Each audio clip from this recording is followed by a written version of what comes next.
नमस्कार मेरे प्यारे विद्यार्थियों। तो इससे पहले जो है हमने वाच्य जो है हमारा जो व्याकरण का एक पार्ट है उसके बारे में हमने पढ़ा था। वाक्य जो वाच्य है उनकी परिभाषा और कर्तृवाच्य, कर्मवाच्य और जो भाववाच्य हैं उन तीनों के बारे में हमने पढ़ा था कि तीनों को हम किस तरह से पहचानते हैं। और परिवर्तन के बारे में भी हमने पूछा था, जो है वहाँ पे पढ़ा था कि जो है एक वाच्य को दूसरे वाच्य में जब हमें परिवर्तन करना हो, उसको कन्वर्ट करना हो तो हम उसको किस तरह से परिवर्तित करते हैं, किन बातों का हम ध्यान रखते हैं, वो जो है इससे पहले वाले वीडियो में हम पढ़ चुके हैं। तो आज हम जो है यहाँ देखेंगे सबसे पहले वाच्य को पहचानना और फिर जो है उनको परिवर्तित करना, यानी एक वाच्य से दूसरे वाच्य में अगर परिवर्तित करने के लिए अगर प्रश्न आता है तो हम उसको किस तरह से परिवर्तित करेंगे, या फिर वाच्य पहचानने के लिए अगर प्रश्न आता है तो हम उनको जो है किस तरह से पहचानेंगे। तो दोनों ही बातों का जो है हम यहाँ पे अध्ययन करेंगे। सबसे पहले हम देखते हैं यहाँ पे वाच्यों को पहचानना, यानी वाच्यों को जो है हम किस तरह से पहचानेंगे कि वो जो उदाहरण है वाक्य जो है वो कर्तृवाच्य का उदाहरण है या कर्मवाच्य का है या फिर भाववाच्य का है। ठीक है, तो उनसे रिलेटेड जो है जो क्या बातें हमें ध्यान रखनी चाहिए वो इससे पहले वाले वीडियो में मैं जो है बता चुका हूँ। यहाँ हम केवल अभ्यास के लिए जो है उन कुछ जो सेंटेंस हैं, कुछ जो वाक्य है उनका यहाँ पे हम रिवीजन करेंगे, उनका अभ्यास करेंगे। देखिए, तो यहाँ पे है सबसे पहले वाच्य को पहचानना, और वाच्य को पहचानेंगे हम। यहाँ पे मैंने जो है 15 वाक्य लिए हैं। इन 15 वाक्यों को हम देखेंगे कि ये जो 15 वाक्य हैं ये कर्तृवाच्य है, कर्मवाच्य या फिर भाववाच्य, तीनों में से किसका ये भेद है उसके बारे में हम यहाँ पे पढ़ेंगे। अब यहाँ पे मैंने जो है कर्तृवाच्य, कर्मवाच्य और भाववाच्य तीनों के लिए मैंने यहाँ पे लिख दिया है कि कर्तृवाच्य है उसके अंदर सकर्मक और अकर्मक दोनों क्रियाओं का प्रयोग होता है, कर्मवाच्य जो है उसके अंदर सकर्मक का प्रयोग होता है और भाववाच्य उसमें केवल अकर्मक क्रिया का प्रयोग होता है। तो यहाँ पे भी जो है हम उन्हीं बातों का ध्यान रखेंगे। और एक चीज और मैंने आपको बताई थी पिछले वाले वीडियो में कि जब हम किसी भी वाक्य को पहचानते हैं तो हम वहां पे देखते हैं कि अगर उसमें से या फिर के द्वारा अगर हुआ है तो जो एग्जाम्पल होगा, वो जो उदाहरण होगा वो आपका या तो कर्मवाच्य का या फिर भाववाच्य का। इसके अलावा जिस वाक्य में अगर से या के द्वारा नहीं लगा हुआ है तो वो वाक्य वो जो वाच्य है वो भेद होगा कर्तृवाच्य का। ठीक है, ये जो है केवल एक सेंटेंस जो अपवाद हम जिसको कह सकते हैं, जो इस तरह के सेंटेंस होते हैं, चलो अब चलते हैं, चलो अब उठा जाए, ठीक है, आओ वहां बैठे, इस तरह के वाक्यों को छोड़ करके और अधिकतर जो वाक्य होते हैं उनके अंदर हम आसानी से इसी तरह से पहचान सकते हैं। तो चलिए हम देखते हैं यहाँ पे पहला वाक्य। पहला वाक्य है यहाँ पे देखिए, लड़का पुस्तक पढ़ता है। तो मैंने आपको बताया था कि वाच्य को जब हमें पहचानना हो तो ऐसे विद्यार्थियों के लिए ये जो फॉर्मूला जो मैं बताने वाला हूँ ये बहुत ही ज्यादा इफेक्टिव है, बहुत ही ज्यादा प्रभावशाली है। वो आराम से जो है यहाँ पे सीख सकते हैं कि पहली मैंने बात बताई थी कि अगर किसी भी वाक्य में कर्तृवाच्य हो या कर्मवाच्य हो या भाववाच्य हो, अगर हमें इनमें से किसी भी वाक्य के अंदर अगर से या के द्वारा, मैंने बताया था कि से या के द्वारा अगर लगा हुआ है तो वो जो वाच्य भेद होगा वो या तो कर्मवाच्य का होगा या फिर होगा भाववाच्य का, इन दोनों में से होगा वो। तो इन दोनों को हम जो है पहचानने के लिए सिंपल है, यहाँ पे देखिए, अगर से और के द्वारा लगा हुआ है तो या तो कर्मवाच्य होगा या भाववाच्य होगा, और अगर से या के द्वारा नहीं लगा हुआ है तो वो क्या होगा, कर्तृवाच्य होगा। तो यहाँ पे देखिए पहला सेंटेंस जो है, पहला वाक्य, लड़का पुस्तक पढ़ता है, इसमें हमें कहीं पे भी से या के द्वारा लगा हुआ नहीं दिख रहा है। इट मीन्स इसकी जो है संभावना बहुत ज्यादा है कि ये होगा आपका कर्तृवाच्य। ठीक है, यानी कि पहला जो नियम था उस नियम के अकॉर्डिंग मैंने जो है यहाँ पे लिख दिया कि ये जो वाच्य का भेद है ये है आपका कर्तृवाच्य।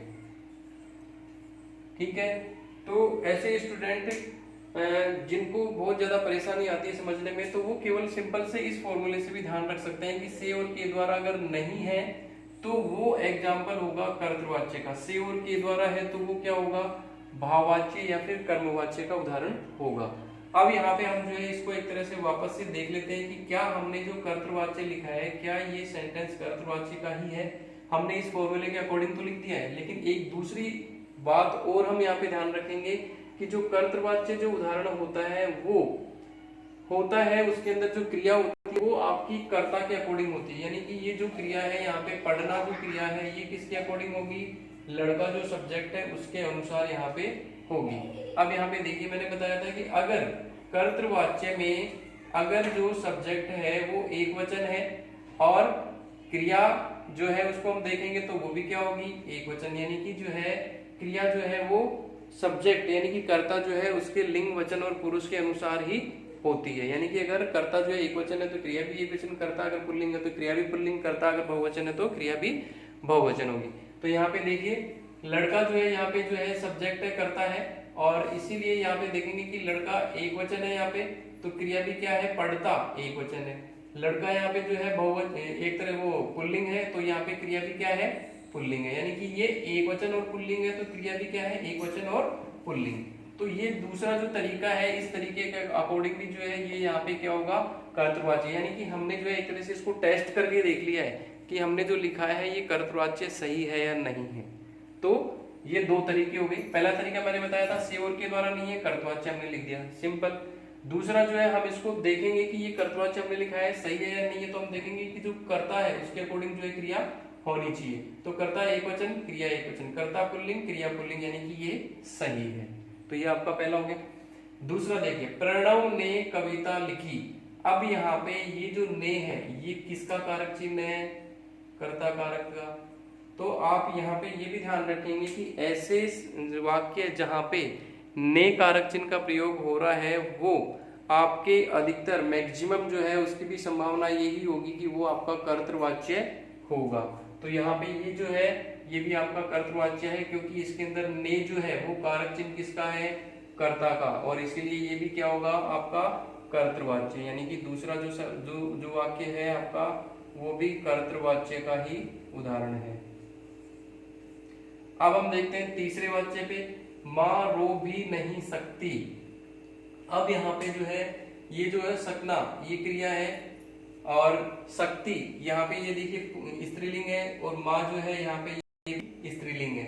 शक्ति यहाँ पे जो है एक वचन है, और ये क्रिया भी क्या है, ये जो माँ जो है, माँ जो शब्द है ये भी एक वचन है। यानी कि ये जो माँ है ये जो कर्ता है, इस कर्ता के अकॉर्डिंग ही यहाँ पे क्रिया है। माँ एक वचन, क्रिया एक वचन, माँ स्त्रीलिंग, क्रिया स्त्रीलिंग, तो इसके अकॉर्डिंग है यहाँ पे। तो इसीलिए यहाँ पे ये भी क्या होगा, कर्तृवाच्य। और दूसरा जो मैंने बताया था कि से और के द्वारा नहीं लगा हुआ है, तो इस कारण से भी ये क्या होगा आपका कर्तृवाच्य। यानी कि पहचानना जो है वो इजी होता जा रहा है आपके लिए, इतना कोई डिफिकल्ट नहीं है, ये बिल्कुल इजी हो गया कर्तृवाच्य। तीनों ही कर्तृवाच्य हैं यहाँ पे। तो अब देखिए तीनों ही कर्तृवाच्य हैं, और जो मैंने फार्मूला आपको बताया था कि से और के द्वारा नहीं है, तीनों में ही नहीं है, और तीनों ही क्या निकले हमारे कर्तृवाच्य। यानी कि कहने का मतलब ये है कि ऐसा वाक्य जिसके अंदर से के द्वारा नहीं है तो वो आपका कर्तृवाच्य का उदाहरण होगा। ठीक है, तो ये हमने यहाँ पे प्रूव भी कर दिया कि ऐसे वाक्य जिसमें से के द्वारा नहीं होगा वो कर्तृवाच्य के उदाहरण होंगे। अब देखिए आगे, बालक से चला नहीं जाता। अब यहाँ पे ये से जो है से लगा हुआ है, ठीक है। तो अब हम इसी नियम के अकॉर्डिंग चलेंगे कि से और के द्वारा होगा तो क्या क्या होगा वहां पे, कर्मवाच्य या फिर भाववाच्य। अब यहाँ पे थोड़ी सी परेशानी आएगी कि अब जो है हमें पूछना है कि ये कर्मवाच्य का उदाहरण है या फिर भाववाच्य। ठीक है, तो इसके लिए हम यहाँ पे देखेंगे कि कर्मवाच्य में कौन सी क्रिया होती है, सकर्मक, भाववाच्य में कौन सी क्रिया होती है, अकर्मक। तो यहाँ पे हमें देखना होगा कि बालक से चला नहीं जाता, तो इसमें ये जो चलना जो क्रिया है ये अकर्मक है या सकर्मक है। ठीक है, तो हम देखेंगे कि ये जो क्रिया है ये अकर्मक है, क्योंकि ऐसी क्रिया जहां पे क्रिया के साथ में कोई भी कर्म वहां पे नहीं आ रहा है, कोई भी जो है कर्म अगर आपको दिखाई नहीं दे रहा है तो वो आपका अकर्मक क्रिया का उदाहरण होगा। और अगर अकर्मक क्रिया होगा तो वो किसका होगा, भाववाच्य का, क्योंकि यहाँ पे देखिए भाववाच्य ही है जिसके अंदर केवल अकर्मक क्रिया का प्रयोग किया जाता है। तो यहाँ पे बालक से चला नहीं जाता ये अकर्मक क्रिया का उदाहरण है। और दूसरा चीज है यहाँ पे से और के द्वारा का प्रयोग किया जा रहा है। तो मैं यहाँ पे वापस से एक लाइन लिख देता हूँ कि अगर से और के द्वारा का प्रयोग हो रहा है तो वो कर्मवाच्य का होगा, लेकिन कर्मवाच्य का तब होगा जब कौन सा उदाहरण होगा, वो सकर्मक का। दूसरा मैंने लिख दिया यहाँ पे कि से और के द्वारा अगर लगा हुआ है और उसके अंदर जो क्रिया है वो अगर अकर्मक है तो वो किसका उदाहरण होगा, वो आपका उदाहरण होगा भाववाच्य का। तो इस तरह से आप इन दोनों ही बातों का ध्यान रखेंगे कि अगर आपको जो है यहाँ पे मैं यहाँ ही लिख देता हूँ इसी के सामने सकर्मक, कि आपको जो है यहाँ पे अगर सकर्मक क्रिया और से के द्वारा लगा हुआ है तो वो आपको उदाहरण मिलेगा आपको कर्मवाच्य का,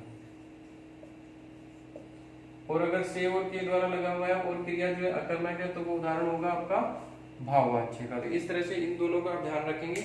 इसके अलावा अगर से और के द्वारा नहीं लगा हुआ है तो वो किसका होगा, कर्तृवाच्य। यानी कि तीन चीजें हैं यहाँ पे, कर्तृवाच्य, कर्मवाच्य और भाववाच्य। कर्तृवाच्य कब होगा, जब से के द्वारा नहीं होगा। कर्मवाच्य कब होगा, जब से के द्वारा होगा लेकिन क्रिया कैसी होगी, सकर्मक। भाववाच्य कब होगा, जब से के द्वारा होगा लेकिन क्रिया कैसी होगी, अकर्मक। अब मैंने आपको एक चीज ये भी बोली थी कि अकर्मक सकर्मक को पहचानना जो है हमें आना चाहिए कि वाक्य में जो है कोई भी क्रिया जो है वो सकर्मक क्रिया है या अकर्मक क्रिया है। ठीक है, हमने छोटी क्लासेस की जो पुस्तक है उनमें हमने पढ़ा कि से यहाँ पे अकर्मक और सकर्मक का पता करने के लिए हम जो है क्या, किसे, किसको, ये ऐसे तीन शब्द हैं जिनको हम किसके साथ रखेंगे, कर्ता, और यहाँ पे वर्ब यानी कि क्रिया। इस तरह से इस फॉर्मूले के अकॉर्डिंग हम चलेंगे। बहुत सारी कई पुस्तक हैं जहाँ पे आपको ये भी वो कहते हुए मिलेंगे पुस्तक के राइटर की नहीं ये तरीका गलत है, लेकिन समझने के तरीके से ये जो तरीका है ये बहुत ही बेस्ट है कि वो जो क्रिया है वो सकर्मक है या अकर्मक है। देखिए मैंने क्या कहा, यहाँ पे कर्ता यानी सबसे पहले आपको कर्ता को लेना है, फिर उसके बाद में क्या रखना है, या तो क्या रख के देखेंगे आप, या किसे या किसको। इन तीनों में से कोई भी एक शब्द आप यहाँ पे रखेंगे कर्ता के बाद में, और फिर उसके बाद आपको रखना है क्रिया शब्द। तो आपको अगर वहां पे उत्तर अगर मिलता है तो वो सकर्मक होगा, और अगर उत्तर नहीं मिलता है तो वो क्या होगा, अकर्मक होगा। जैसे हम देखते हैं, पहला ही उदाहरण देख लेते हैं। यहाँ लिखा हुआ है लड़का पुस्तक पढ़ता है। ठीक है, कर्ता क्या है, यहाँ पे हमने देखा कि कर्ता जो है वो है लड़का।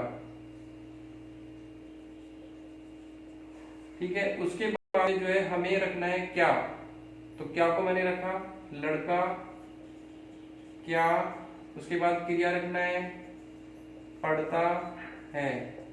तो लड़का क्या पढ़ता है, यहाँ पे आंसर आ जाएगा क्या पढ़ता है, वो पुस्तक। यानी कि क्या से हमने जब प्रश्न बनाया तो यहाँ पे आंसर क्या आया, पुस्तक, और इसीलिए ये जो उदाहरण होगा ये किसका होगा, सकर्मक का उदाहरण होगा। ठीक है, समझ में आया। वापस से देख लीजिए कि हमें किसी भी वाक्य में जो क्रिया का प्रयोग किया गया है वो क्रिया सकर्मक है या अकर्मक, इसका अगर हमें पता लगाना है तो हम क्या करेंगे, कर्ता प्लस क्या, किसे या किसको, इन तीनों में से कोई भी एक शब्द रख लेंगे। ठीक है, अगर उससे आंसर आता है तो वो आपका सकर्मक, प्लस क्रिया भी आपको रखनी है, यानी कि कर्ता और क्रिया इन दोनों के बीच में आपको इन तीनों में से कोई भी एक वर्ड जो है रख के देखना है, एक शब्द रख के देखना है। एक से नहीं आ रहा है दूसरा रख के देखिए, तीसरा रख के देखिए, तीनों से ही नहीं आ रहा है तो फिर वो अकर्मक। लेकिन अगर तीनों में से किसी भी एक वर्ड को हमने, किसी भी एक शब्द को हमने यहाँ पे रखा है और फिर अगर प्रश्न करते हैं और उसका आंसर आ जाता है उसी वाक्य के अंदर, देखिए यहाँ पे लड़का पुस्तक पढ़ता है, यहाँ पे प्रश्न क्या बना, लड़का क्या पढ़ता है, तो इसका उत्तर भी इसी में छिपा हुआ है, यानी कि क्या पढ़ता है वो पुस्तक, और इसीलिए ये क्या आ रहा है, सकर्मक। यानी आंसर अगर हमें मिल रहा है इसका तो सकर्मक होगा, नहीं मिल रहा है तो अकर्मक होगा। देखिए हम अकर्मक का एक एग्जांपल देखते हैं। एक एग्जांपल यहाँ पे देखो, इन दोनों में से हम ले सकते हैं, माँ रो भी नहीं सकती या बच्चे से चला नहीं जाता, दोनों में से हम ले सकते हैं। जैसे हमने लिया माँ रो भी नहीं सकती, अब जो है यहाँ पे सब्जेक्ट क्या है, माँ,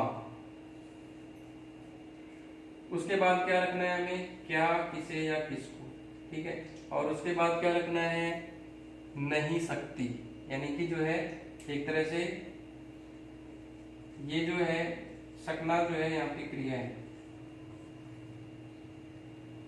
ठीक है, अब माँ क्या नहीं सकती, माँ किसे नहीं सकती, माँ किसको नहीं सकती, तो ये जो है यहाँ पे आंसर नहीं आ रहा है। ठीक है, आप कहोगे कि माँ क्या नहीं सकती, रो नहीं सकती, ऐसे नहीं। ठीक है, यहाँ पे जो है कोई ना कोई कर्म होना चाहिए, तो रोना जो है वो कर्म नहीं है, रोना एक तरह से क्रिया ही है। माँ क्या रो नहीं सकती, यानी कि एक तरह से यहाँ जो है रोना जो है वो क्रिया है, तो हम यहाँ पे एक तरह से लिख सकते हैं माँ क्या रो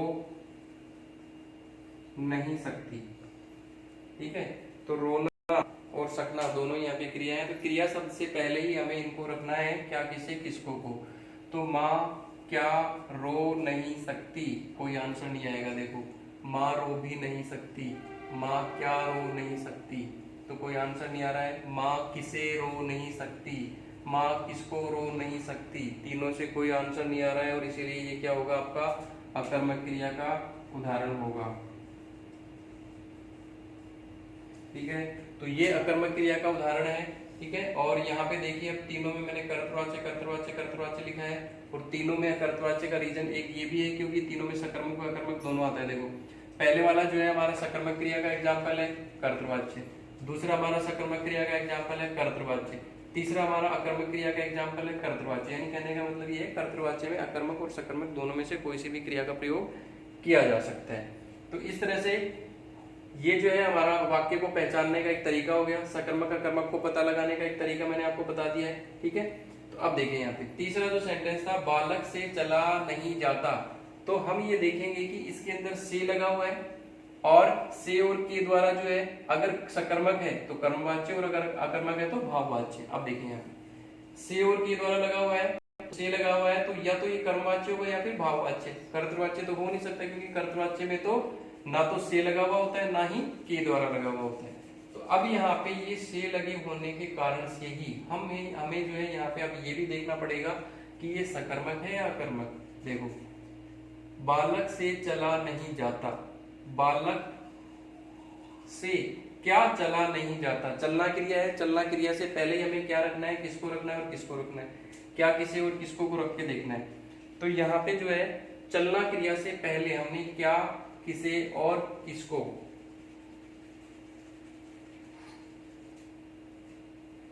चलना क्रिया से पहले हम जो है यहाँ पे क्या, किसे और किसको को रखेंगे, और उसके बाद हमें पता लगेगा कि ये जो है सकर्मक है या अकर्मक। देखिए सबसे पहले कर्ता, कर्ता क्या है यहाँ पे, बालक, उसके बाद क्या रख लीजिए, या किसे रख लीजिए या किसको रख लीजिए, तीनों में से कोई भी एक शब्द रखिए। बालक से चला नहीं जाता, तो बालक से क्या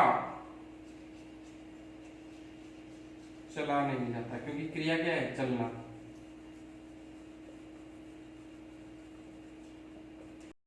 तो इस तरह से बालक से क्या चला नहीं जाता, कोई आंसर नहीं आएगा। बालक से किससे चला नहीं जाता, कोई आंसर नहीं आएगा। बालक से किसको चला नहीं जाता, कोई आंसर नहीं आएगा।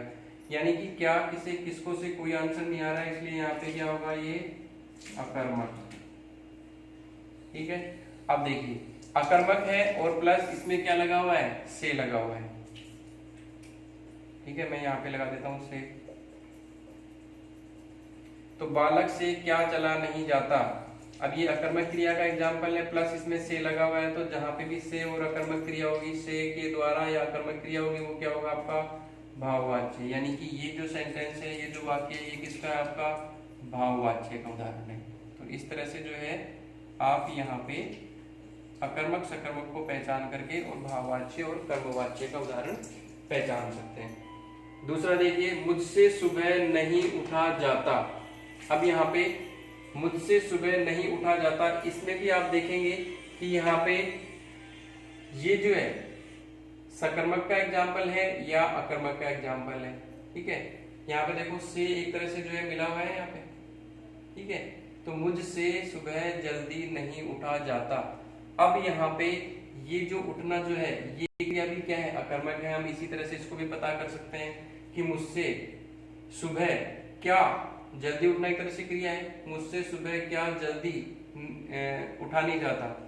यानी कि क्या को आप कहाँ रखेंगे, क्रिया से पहले। यहाँ पे उठना जो है क्रिया है, तो मुझसे क्या उठा नहीं जाता, यानी मुझसे क्या उठा नहीं जाता, मुझसे किसको नहीं उठा जाता, मुझसे किसे नहीं उठा जाता। ठीक है, तो इस तरह से जो है इससे पहले रख के देखेंगे, तो यहाँ पे भी जो है ये उठना जो क्रिया है, ये जो है अकर्मक क्रिया है। वैसे जो है उठना, चलना, दौड़ना, नहाना, तैरना, बैठना, सुनना, हंसना, ये बहुत सारी ऐसी क्रियाएं हैं जिनसे पहले आप जो है अगर क्या, किसे, किसको को रखेंगे तो किसी तरह का कोई आंसर नहीं आता है। आप क्रिया से पहले भी आप क्या, किसे, किसको को रख के देख सकते हैं। यहाँ पे देखिए क्या उठा जाता है, क्या उठा जाता है, कुछ नहीं। तो यहाँ पे भी ये क्या है, अकर्मक क्रिया का एग्जाम्पल है, प्लस से लगा हुआ है, तो ये भी क्या होगा आपका भाववाच्य का उदाहरण होगा। इसके बाद ड्राइवर द्वारा बस चलाई जाती है, ठीक है। अब यहाँ पे द्वारा लगा हुआ है, तो से और के द्वारा वाले जो उदाहरण होंगे या तो वो सकर्मक का होगा या फिर अकर्मक का, ठीक है।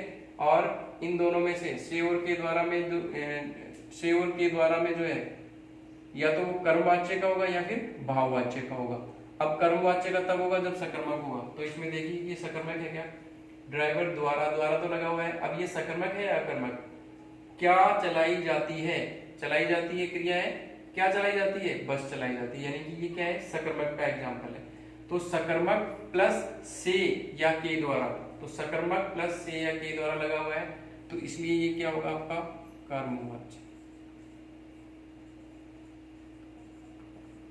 इसके बाद देखिए नंबर 7, हालदार साहब ने पान खाया, फिर वापस यहाँ पे ने आ रहा है, तो यानी कर्ता का जो है कारक चिन्ह क्या है, ने, तो यहाँ पे भी क्या आएगा आपका कर्तृवाच्य।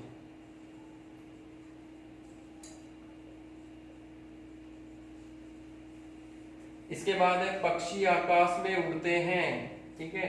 यहाँ पे भी ये जो सेंटेंस है ये भी क्या है आपका कर्तृवाच्य। क्यों है, क्योंकि यहाँ पे देखिए पक्षी, ठीक है, ये बहुवचन है, क्रिया भी क्या है, बहुवचन है, ठीक है। तो इस तरह से ये जो कर्ता है इसी के अकॉर्डिंग यहाँ पे क्रिया है, ये एक वचन, अगर ये बहुवचन है तो क्रिया भी क्या है, बहुवचन है, ठीक है। और पक्षी के अंदर स्त्रीलिंग पुल्लिंग दोनों आ गए, तो क्रिया भी यहाँ पे स्त्रीलिंग पुल्लिंग दोनों ही है।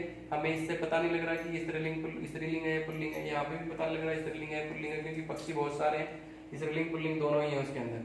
तो इसीलिए यहाँ पे जो है ये जो क्रिया है ये सब्जेक्ट के अकॉर्डिंग है, कर्ता के अकॉर्डिंग है, और इसमें से के द्वारा नहीं है, इसीलिए क्या होगा आपका कर्तृवाच्य। क्योंकि कर्मवाच्य में होता है से के द्वारा, भाववाच्य में से के द्वारा होता है, इसमें नहीं है, तो ये भी क्या होगा आपका कर्तृवाच्य का उदाहरण होगा, ठीक है। इसके बाद में चलते हैं नेक्स्ट पे।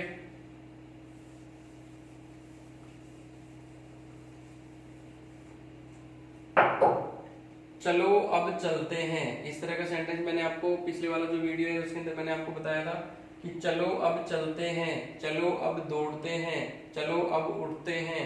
तो इस तरह के जो सारे सेंटेंस है वो आपके क्या होंगे, कर्तृवाच्य, यानी कि जिसके अंदर कर्ता नहीं है फिर भी हम जो है इसको कर्तृवाच्य लिखेंगे। तो केवल जो है इनको ज्यादा समझने की आपको आवश्यकता नहीं है, इस तरह से आप ध्यान रखेंगे, चलो चलते हैं, चलो दौड़ते हैं, चलो उठते हैं, चलो हंसते हैं, इस तरह के जो सेंटेंस है, या आओ हंसते हैं, आओ खेलते हैं, आओ दौड़ते हैं, इस तरह के जो सारे सेंटेंस है वो होंगे आपके कर्तृवाच्य, ठीक है। दूसरा यहाँ पे देखिए नंबर 10, चलो अब उठा जाए, तो ये आपका होगा भाववाच्य। क्यों होगा, देखिए अगर इस तरह के सेंटेंस आते हैं तो वो कर्तृवाच्य होंगे, अगर इसी को मैं भाववाच्य में बदलूं, चलो अब चलते हैं, तो क्या हो जाएगा, चलो अब चला जाए। तो इस तरह के अगर सेंटेंस आते हैं कि चलो अब चलते हैं तो कर्तृवाच्य, चलो अब चला जाए तो भाववाच्य। तो यहाँ पे भी देखिए चलो अब उठा जाए तो ये क्या होगा, भाववाच्य। अगर यहाँ पे लिखा होता चलो अब उठते हैं तो ये क्या हो जाता आपका कर्तृवाच्य हो जाता है। यानी कि 10 नंबर वाला सेंटेंस है, अगर हम इसको चलो अब उठा जाए ऐसे ना लिख करके हम इसको लिखते चलो अब उठते हैं, तो ये क्या हो जाता, कर्तृवाच्य हो जाता। लेकिन हमें यहाँ पे लिखा हुआ है कि चलो अब उठा जाए, तो ये क्या होगा, भाववाच्य। इसी को अगर कर्तृवाच्य में बदलना है तो चलो अब उठते हैं, इसको अगर भाववाच्य में बदलना है तो चलो अब चला जाए। तो इस तरह से जो है इन दोनों सेंटेंस को ध्यान रखेंगे, बहुत इंपॉर्टेंट है इस तरह के सेंटेंस। इस बार भी जो है बोर्ड एग्जाम में पूछा गया था, हो सकता है इस नेक्स्ट टाइम में जो है पूछा जाए। फिर है सुरेश के द्वारा हंसा नहीं जाता। अब यहाँ पे देखो के द्वारा लगा हुआ है, ठीक है, तो के द्वारा वापस के द्वारा के एग्जाम्पल आ गया, तो यानी कर्मवाच्य या फिर भाववाच्य में से होगा। अब अगर सकर्मक है तो कर्मवाच्य, कर्मक है तो भाववाच्य। यहाँ पे देखो हंसना जो क्रिया है, क्या हंसा नहीं जाता, किसे हंसा नहीं जाता, किसको हंसा नहीं जाता, ठीक है, तो कोई आंसर नहीं आ रहा। सुरेश क्या हंसा नहीं जाता, सुरेश किसको हंसा नहीं जाता, सुरेश किसे हंसा नहीं जाता, कोई आंसर नहीं आ रहा है, यानी अकर्मक है ये। तो ये अकर्मक है और से के द्वारा लगा हुआ है, इसीलिए ये भी क्या होगा आपका भाववाच्य। भाववाच्य में अकर्मक के एग्जाम्पल ही आते हैं और ये अकर्मक है। फिर है दादाजी के द्वारा पार्क में टहला जाता है। अब यहाँ पे जो टहलना क्रिया है ये भी क्या है, अकर्मक है। पार्क में क्या टहला जाता है, पार्क में किसे टहला जाता है, पार्क में किसको टहला जाता है, कोई आंसर नहीं आ रहा। क्यों टहला जाता है, स्वास्थ्य के लिए टहला जाता है, तब आंसर आता है। लेकिन यहाँ पे वो आंसर इसमें है ही नहीं। तो पार्क में क्या टहला जाता है, किसे टहला जाता है, किसको टहला जाता है, कोई आंसर नहीं आ रहा। ये अकर्मक है और के द्वारा लगा हुआ है, तो ये भी क्या होगा आपका भाववाच्य का उदाहरण होगा। फिर है 13, आप उनके विषय में क्या सोचते हैं। अब यहाँ पे देखिए, यहाँ पे भी से के द्वारा नहीं है, ठीक है। तो से के द्वारा नहीं है तो हम अपने आप ही जो है पहचान जाएंगे कि से के द्वारा नहीं है तो किसका होगा, वो कर्तृवाच्य का। तो यहाँ पे भी जो है ये आपका कर्तृवाच्य हो जाएगा। कुछ सेंटेंस ऐसे भी आएंगे जो है जिनमें थोड़ा सा कर्ता के अकॉर्डिंग क्रिया है या नहीं, वो थोड़ा सा पहचानना मुश्किल होगा, लेकिन फिर भी अगर आपको नहीं पहचान आ रहा है तो भी आप कर्तृवाच्य लिखेंगे, क्योंकि से या के द्वारा नहीं है। केवल ऐसे सेंटेंस को छोड़ करके कि चलो अब चलते हैं, चलो अब उठा जाए, इन सेंटेंस का आप ध्यान रखेंगे। इनमें चलते हैं तो कर्तृवाच्य, चला जाए तो भाववाच्य। इसके अलावा ऐसे सेंटेंस जिसमें से के द्वारा नहीं है वो कर्तृवाच्य के ही उदाहरण होंगे, और ये ज्यादातर जो है सही आता है। मोस्टली जो है मैंने देखा है कि कोई भी सेंटेंस है जिसके अंदर से के द्वारा नहीं है, ऐसे सेंटेंस को छोड़ करके वो आपका कर्तृवाच्य का उदाहरण होगा। फिर है आप उनके विषय में क्या सोचते हैं, ये कर दिया मैंने। छात्र पाठ याद करते हैं, यहाँ पे भी से के द्वारा नहीं है, ठीक है। तो ये भी क्या होगा आपका, ये भी आपका कर्तृवाच्य का उदाहरण होगा।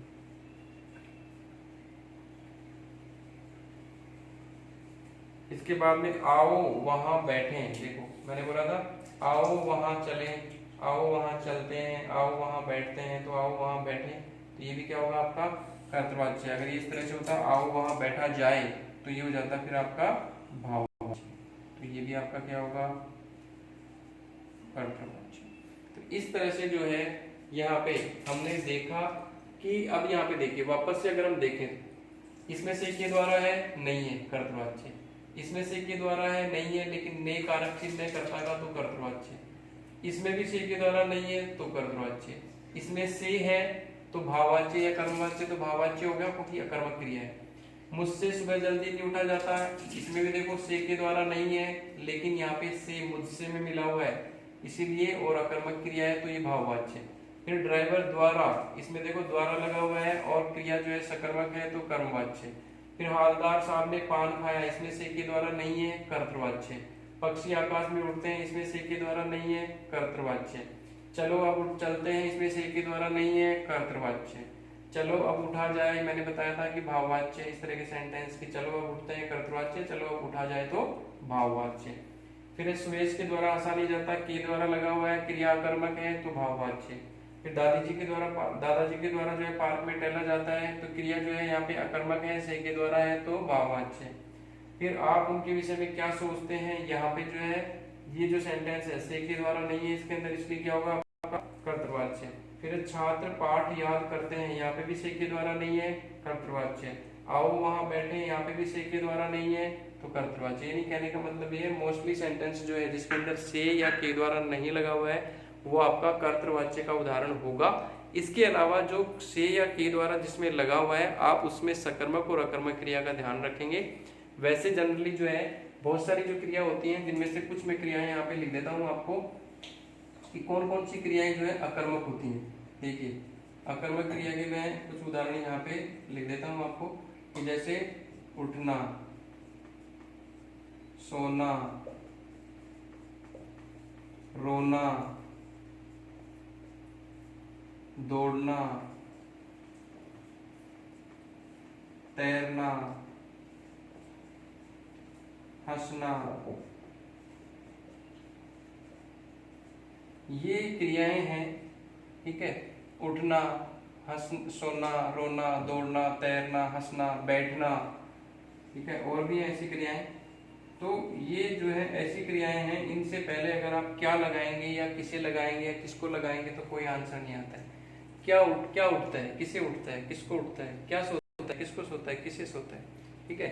यानी कि सब्जेक्ट प्लस वर्ब, ये जो क्रियाएं हैं इनके बीच में आप क्या किसे किसको को रखेंगे तो यहाँ पे आपको पता लग जाएगा कि ये जो सारी क्रियाएं हैं ये अकर्मक क्रिया है, ठीक है। और इनके साथ में अगर से के द्वारा लगा हुआ है और अकर्मक क्रिया के उदाहरण है ये सारे के सारे, तो इसलिए क्या होगा आपका भाववाच्य। यानी कि अगर ऐसी क्रियाएं हैं आपकी और उनके साथ में से के द्वारा लगा हुआ है तो वो भाववाच्य के एग्जाम्पल होंगे सारे के सारे। ठीक है। और अगर इनमें से एक के द्वारा नहीं लगा हुआ तो कर्तवाच्य के एग्जाम्पल होंगे सारे के सारे। तो इस तरह से जो है आप कर्तवाच्य, कर्मवाच्य और भाववाच्य को पहचानना आसानी से आप सीख सकते हैं, ठीक है। अब हम चलते हैं वाक्यों को परिवर्तित करना, यानी कि अगर कर्मवाच्य को आपको बदलना है कर्तवाच्य में, कर्तवाच्य को आपको बदलना है भाववाच्य में, या भाववाच्य को आपको बदलना है कर्तवाच्य में, या कर्मवाच्य को आपको बदलना है कर्तवाच्य में, यानी एक दूसरे वाच्य के अंदर बदलना हो किसी भी वाक्य को, तो हम उसको किस तरह से परिवर्तित करेंगे, ठीक है। तो चलिए आइए अब देखते हैं वाक्यों को। जो मेरा जो एक तरह से नेक्स्ट जो वीडियो है उसके अंदर हम जो इस वीडियो में हमने देखा कि वाक्य को पहचानना, जो नेक्स्ट वीडियो है उसमें देखेंगे कि वाक्यों को परिवर्तित करना। धन्यवाद।